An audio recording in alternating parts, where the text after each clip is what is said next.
Amigos e companheiros, mais uma vez nós estamos aqui na continuidade dos estudos das segundas-feiras do Grupo Espírita Fraternidade, o nosso conhecido Caminho de Damasco. Agradecendo a Deus a oportunidade e a Jesus, o nosso Mestre, pelas luzes de sempre. E assim, hoje, mais uma vez, estudando o Evangelho segundo o Espiritismo, possamos encontrar aquilo que sempre temos buscado e encontrado no Mestre Jesus e nas luzes da doutrina espírita. Que tenhamos um momento de bastante proveito por tudo o que aqui nós vamos encontrar. Continuamos aqueles estudos do Evangelho. Estamos, por enquanto, fazendo virtualmente, enquanto não podemos fazê-lo presencialmente como gostaríamos. Hoje nós iniciamos o capítulo 26, Dai gratuitamente o que gratuitamente recebeste. Este capítulo é outro curto como o anterior, Buscai e achareis, não contém as instruções dos Espíritos e encontra-se dividido, aquele tinha 3 partes, esse tem 4 itens. Dom de curar, preces pagas, vendilhões expulsos do templo, mediunidade gratuita. Curai os enfermos, limpai os leprosos, ressuscitai os mortos, expulsai os demônios, de graça recebeste, de graça dai. Jesus, segundo Mateus, capítulo 10, versículo 8.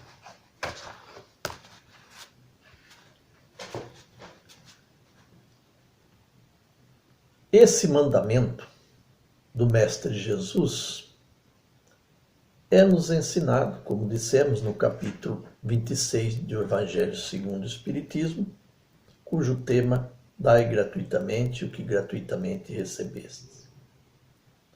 Temos, no referido texto evangélico, a questão da gratuidade, que merece atenção especial a um detalhe muito importante. Quando Jesus fala da gratuidade, de graça recebeste, de graça dai, ele não está se referindo apenas ao dinheiro ou a alguma forma de troca ou transação comercial. Lembrando que essa instrução de Jesus foi passada, foi dada aos discípulos, aos 12 apóstolos, quando Jesus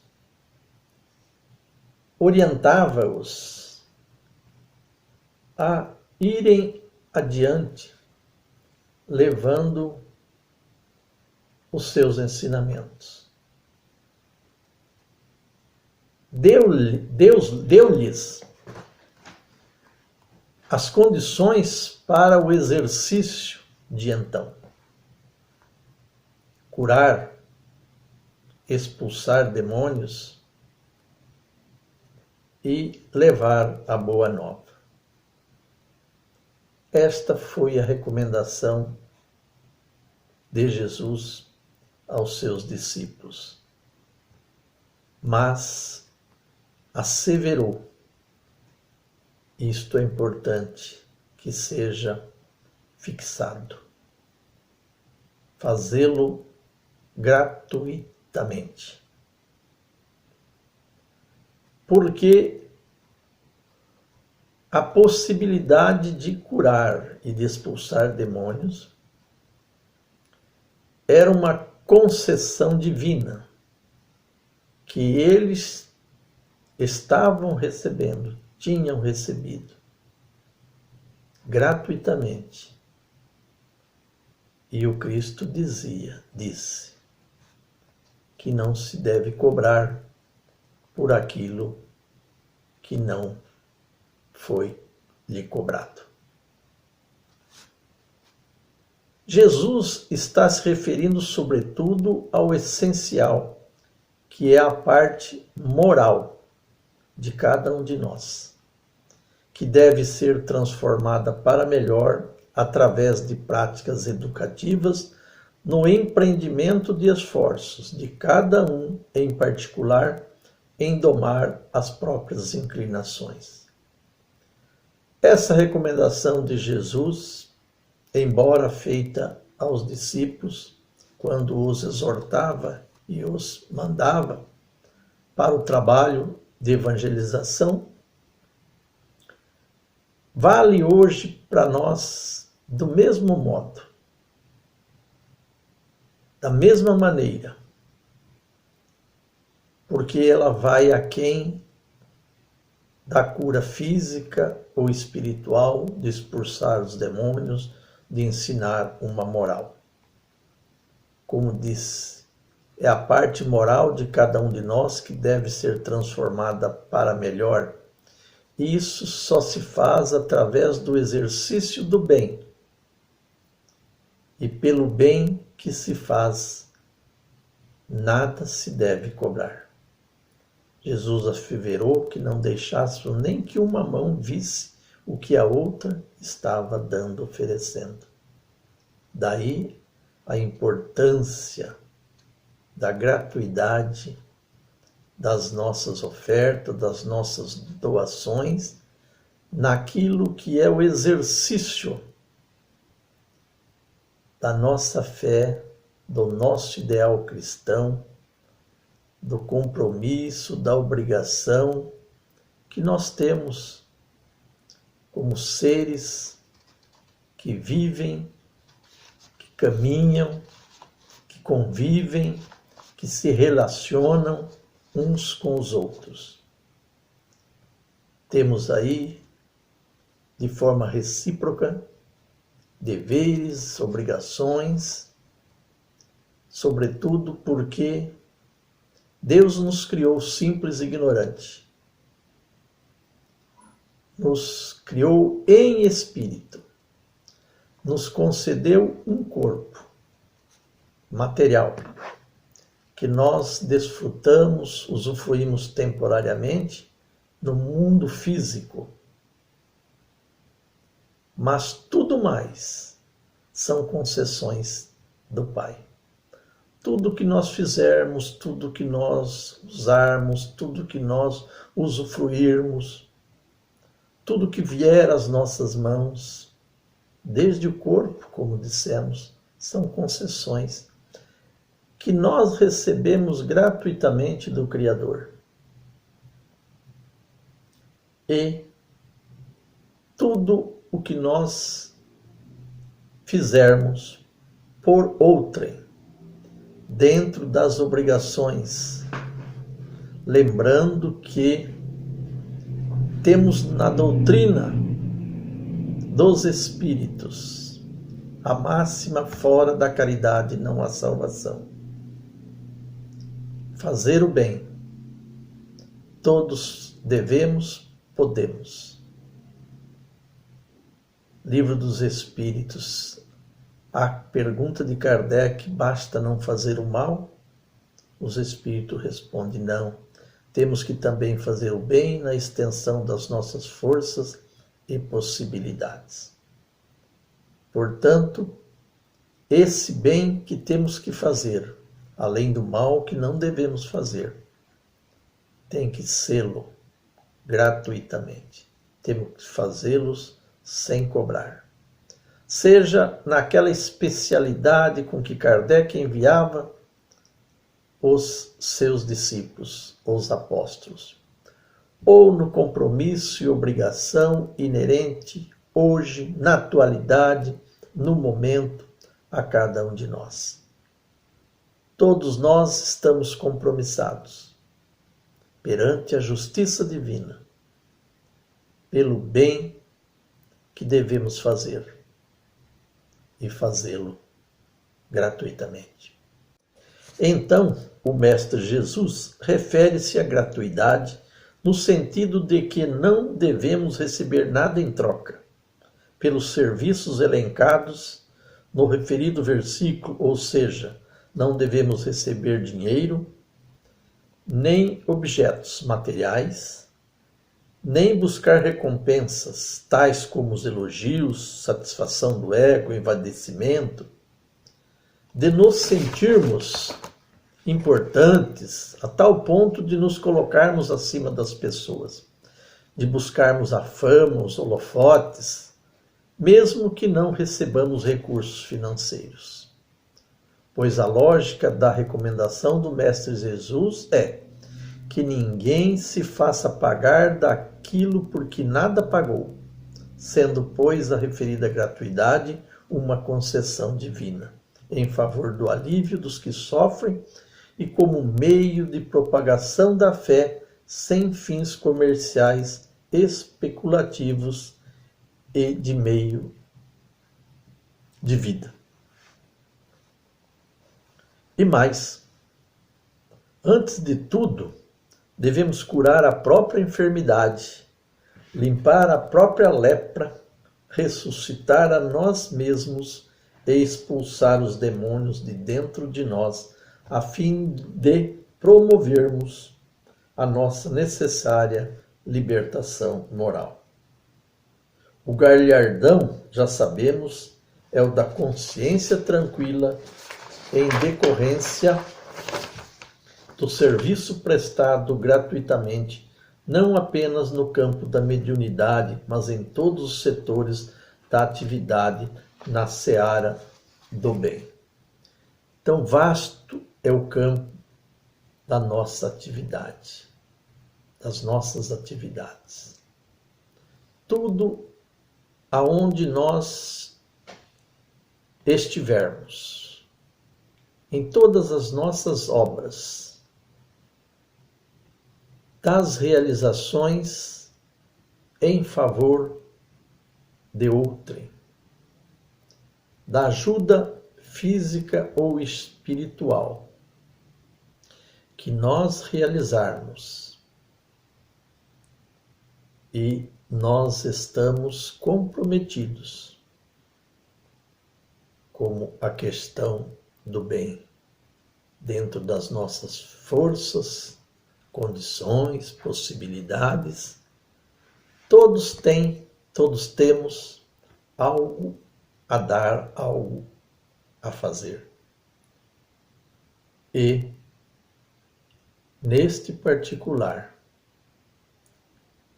a chave do mérito dessas nossas realizações é a gratuidade, a simplicidade,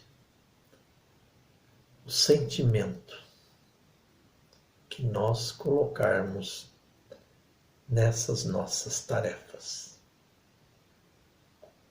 Nós vamos ver que mais à frente, depois dessa questão do dom de curar, Jesus fala das preces pagas que Kardec coloca aqui no item 3. Ele disse em seguida aos seus discípulos, na presença de todo o povo que o escutava: guardai-vos dos escribas que ostentam passeando com longas túnicas, que gostam de se ver saudados nas praças públicas, de ocupar as primeiras cadeiras nas sinagogas e os primeiros lugares nas festas, que, sob o pretexto de longas preces, devoram a casa das viúvas. Estas pessoas receberão, por isso, uma condenação mais rigorosa. Essa passagem pode ser encontrada em São Lucas, capítulo 20, versículo 45 a 47, em Marcos, capítulo 12, versículos de 38 a 40, e ainda em Mateus, no capítulo 23, item 14. Kardec diz: Jesus disse também: não façais pagar as vossas preces, não façais como os escribas que, sob o pretexto de longas preces, devoram as casas das viúvas, quer dizer, abarcam as fortunas. Sobre essa questão das preces pagas, nós vamos encontrar aí uma sequência, uma longa dissertação de Kardec, que com o seu bom senso nos fala de que a prece não pode ser cobrada. Pelo motivo de que a nossa prece é uma rogativa, é um pedido ao alto. Nós nos dirigimos a Deus, direto ou indiretamente, quando vamos pedir, orar por alguém.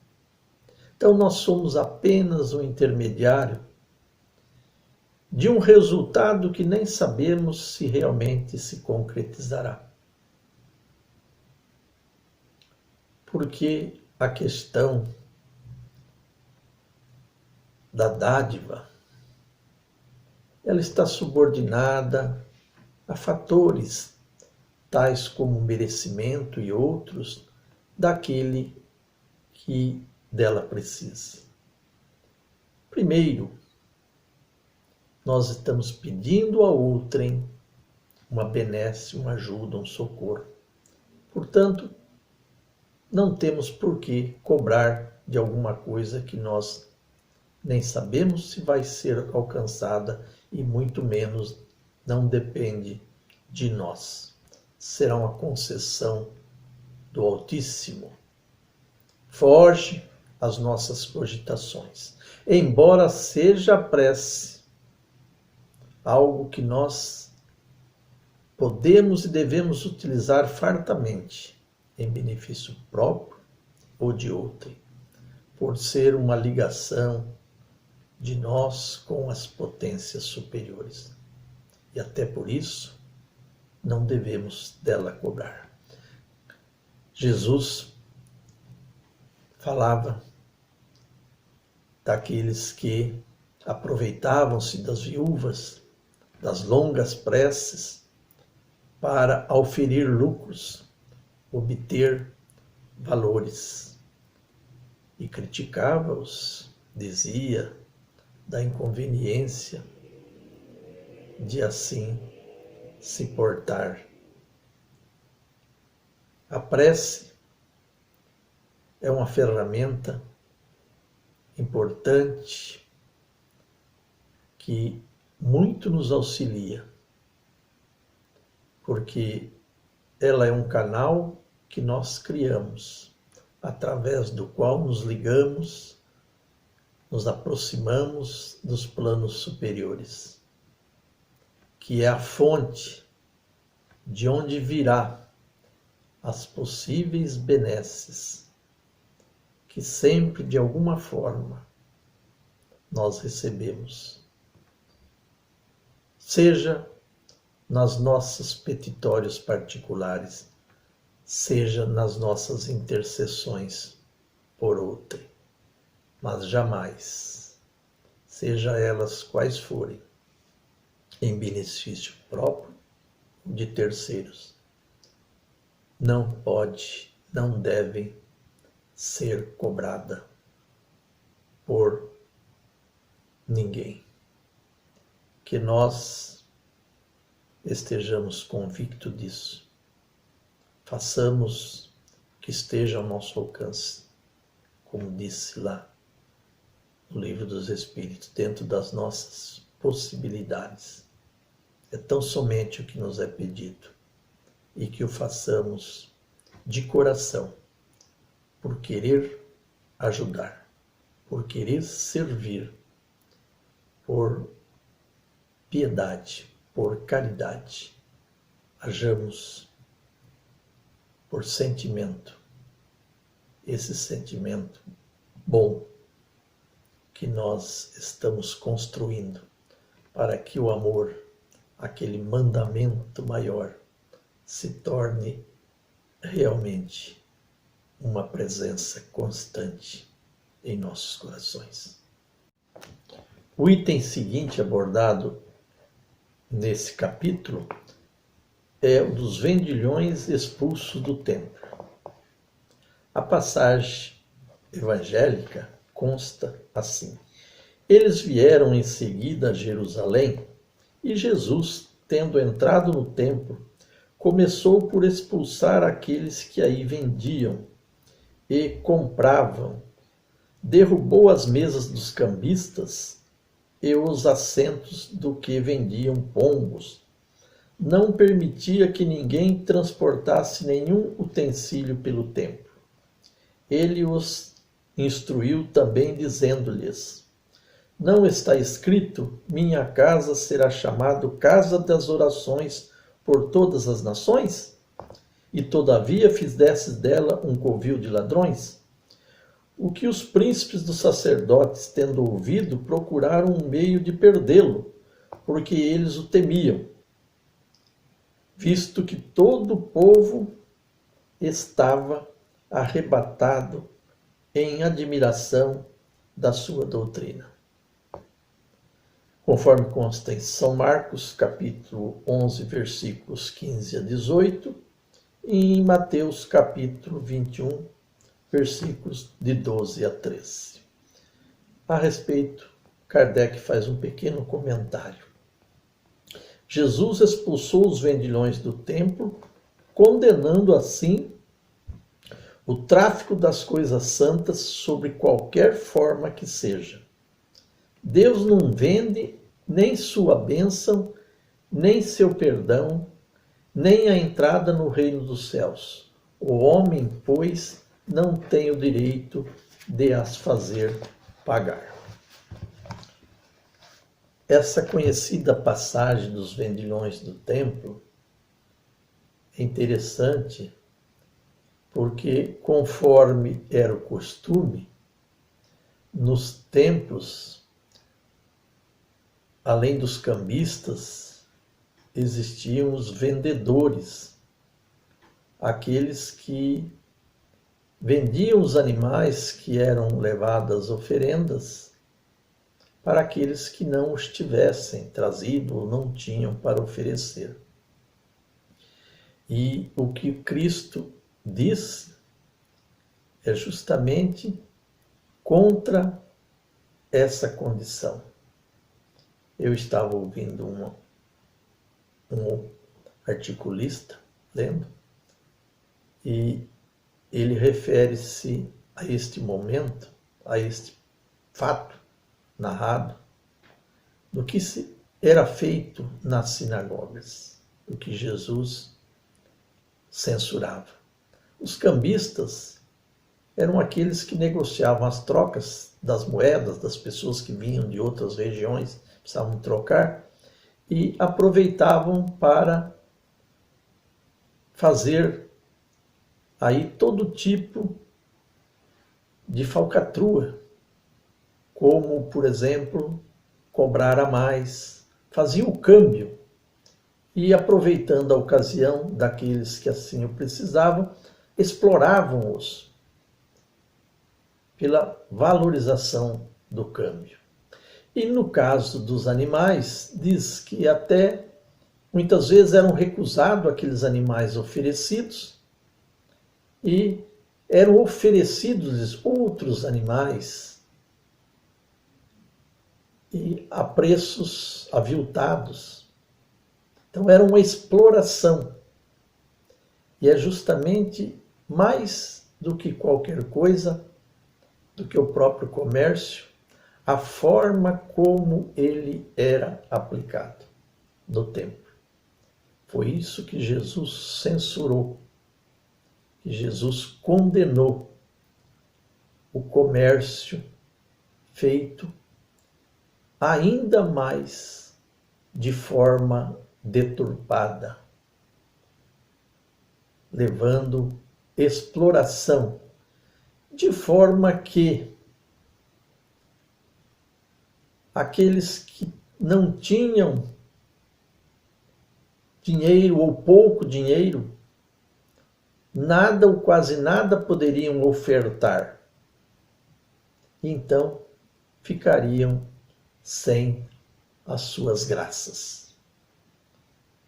Veja que, mais uma vez, nós estamos diante da questão de que, na nossa relação com Deus, não depende de valor, de dinheiro, de pagamento.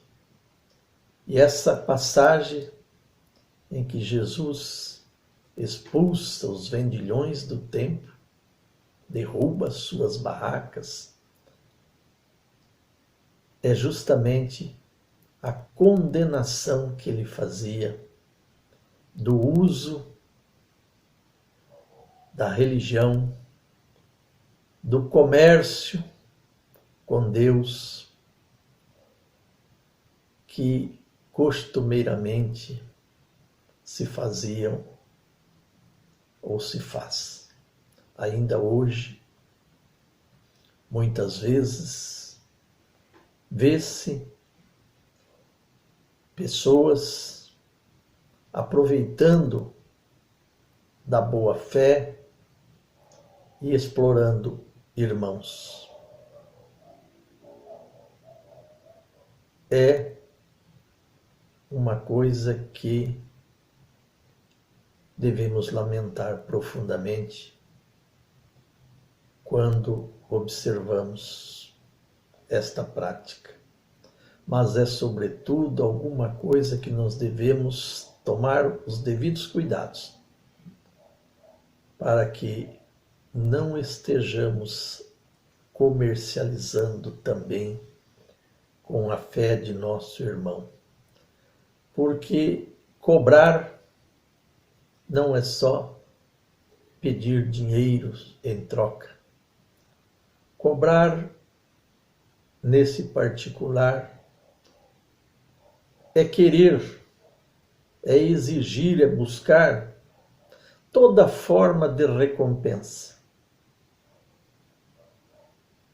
Aonde nós estivermos, seja no templo das nossas casas religiosas, seja no templo do nosso lar, seja no templo da nossa vida social, devemos tomar todo o devido cuidado para que não estejamos mercantilizando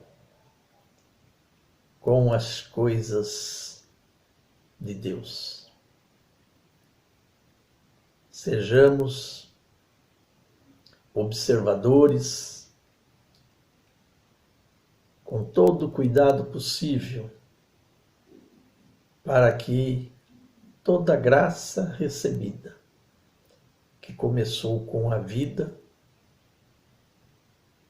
que está continuando com o momento presente, em que nós, aqui hoje como encarnados, desfrutando de um corpo físico, desfrutando das concessões diversas com que a natureza nos contempla, tudo que a providência divina nos tem oferecido.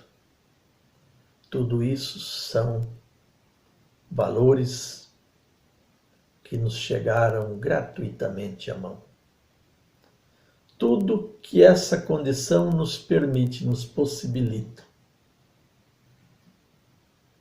é o que nós temos por obrigação, por dever, de continuarmos a disseminar, a repartir, a levar adiante, junto de nossos irmãos de caminhada. Amai a Deus sobre todas as coisas e ao próximo como a ti mesmo. Fazei a outrem somente o que quererias que vos fizesse. Estas e tantas outras recomendações do Cristo mostram-nos quantas possibilidades temos e devemos na nossa vida de relação. Aqui estamos, com a graça de Deus, na continuidade dessa nossa tarefa. Que não nos esqueçamos dessa particularidade, da gratuidade, daquilo que nós gratuitamente recebemos e assim também devemos oferecê-lo. Nós vamos encerrar, tem a parte da mediunidade, quem sabe nós possamos fazer no próximo estudo. Agradecemos a Deus e a Jesus da possibilidade que esse nosso estudo venha nos oferecer subsídio para nós refletirmos e continuarmos de forma mais correta, mais cristã possível a nossa jornada. Boa noite a todos.